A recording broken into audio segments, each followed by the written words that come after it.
ওর বাবা ১ম এ ওকে ওই জামাকাপড় খুলে ভিডিও তৈরি করার নাম করে ওকে ধর্ষণ করে।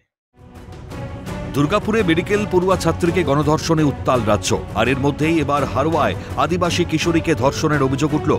পক্সো আইনে গ্রেপ্তার ইউটিউবার বাবা ও তার কিশোর ছেলে। অভিযোগ, চলতি মাসের ৭ তারিখ রিলস বানানোর নাম করে ডেকে বাবা অরবিন্দ মণ্ডল নৃত্য পটিয়সী ওই কিশোরীকে ধর্ষণ করে। কিশোরী কান্নাকাটি শুরু করলে অভিযুক্তের ছেলে বিয়ে করার প্রতিশ্রুতি দেয়। এই অবস্থায় অভিযুক্তের কিশোর পুত্রকে সমস্ত ঘটনার কথা জানালে নির্যাতিতা কিশোরীকে অর্থের প্রলোভন দেখানো হয়। কার্যত জোর করে মাথায় সিঁদুর পরিয়ে ঘরে নিয়ে গিয়ে ফের একবার ধর্ষণ করা হয়। এদিকে মেয়ের ফিরতে দেরি দেখে বাবা মা খোঁজখবর শুরু করে, জানতে পারে মেয়ের বিয়ের কথা। শশব্যস্ত হয়ে প্রতিবেশীদের নিয়ে কিশোরী মেয়েকে উদ্ধারে গেলে অভিযুক্তরা গালিগালাজ করে, এমনকি মোবাইল ক্যামেরায় তুলে রাখা অশ্লীল ভিডিও ভাইরাল করে দেওয়ার হুমকি দেওয়া হয়। এরপর কোনো মতে কিশোরীকে উদ্ধার করে বাড়ি নিয়ে আসতে পারেন নির্যাতিতার পরিবারের সদস্যরা।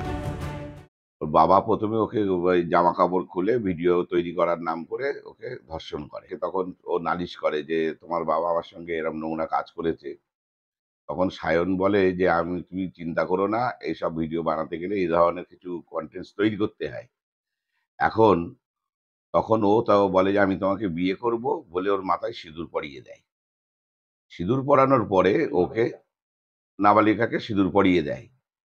সিঁদুর পরানোর পরে ওর ঘরে নিয়ে যায় এবং বলে, "তুমি আজ থেকে আমার স্ত্রী" বলে ওকেও ধর্ষণ করে।